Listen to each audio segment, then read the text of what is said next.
Tere, mina olen Tanja ja meie oleme Tallinna botaanikaaias. Ja miks me tulime siia? Sellepärast, et väljas on külm ja sajab lörtsi ja vihma ja ma ei tea, mida veel tuleb taevast alla.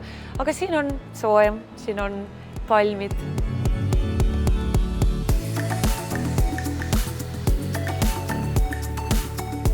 Botaanikaaed tähistab sellel aastal 60. juubelit ja siin on üle 8500 taimeliigi.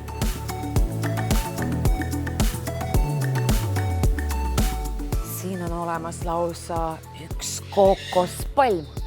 Tada! Mina tegelikult olin väikse sellise unistusega, et mul kunagi kodus vannitoos kasvavad sellised palmid.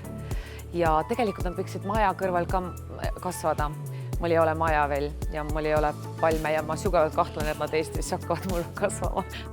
Mulle tegelikult väga-väga meeldib reisida ja kui valida, kas minna palmi alla ja päikse alla või suusareisile, siis ma alati kipun ikka päikse alla, sest ma olen päikse inimene ja mulle meeldib, kui on soe, kui on värsked puuviljad, kui on palmid, kui on mõnus soe vesi ja loomulikult hea seltskond.